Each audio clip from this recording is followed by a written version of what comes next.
Well, good day, everyone. I don't know what day of the week it is, to be honest. I know it's Tuesday. I don't know the date. So obviously we didn't open today. We had a few things we had to do. We had to return the van that we had rented. We had to get a new charger for our van because we have a battery problem.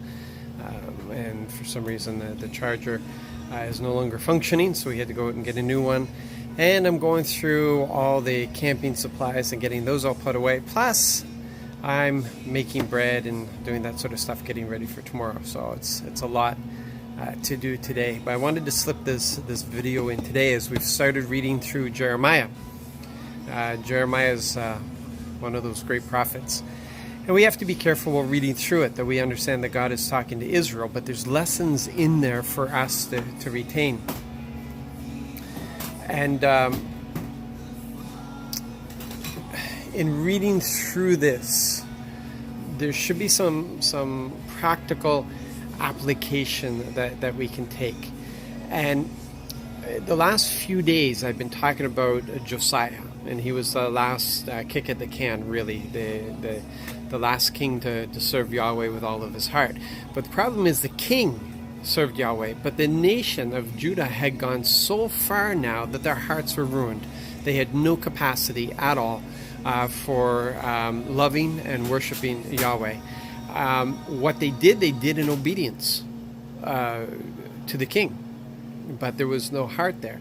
And as we read through Jeremiah, you got to understand, Jeremiah, he lived through a number of kings and saw the exile of Judah. And he started off with Josiah. So he was there during this supposed revival period of time. But the word of the Lord that was coming through was very severe with Judah, which some people scratch their heads if they're looking at the surface of this and they're thinking, well, what's going on? Like, they're casting out all the idols, they're getting rid of all this, they're restoring the temple, the Yahweh worship is back, the whole bit. This fantastic Passover celebration. But it wasn't sincere. And so we find here in Jeremiah, Yahweh is saying, listen, at least Israel was forthright with their sin. At least they were open about their rebellion against me. Yes, they rebelled against me, and it wasn't good. But they were honest about it, and I was able to deal with that. But what Judah is doing is far worse than Israel ever did, because they're being deceitful.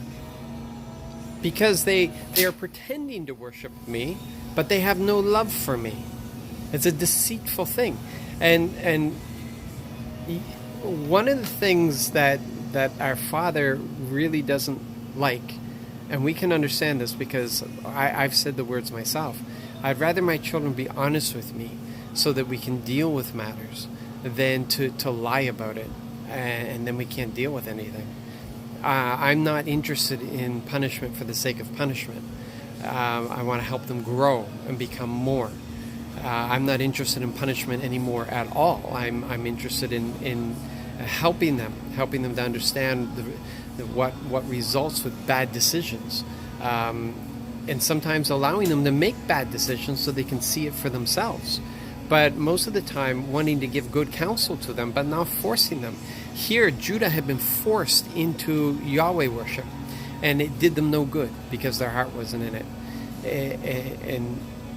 And so it became a detestable thing. So Josiah on the surface looked like he was doing really good for the nation, but really it was detestable to Yahweh. Absolutely detestable. He loved the king's heart, no doubt about it.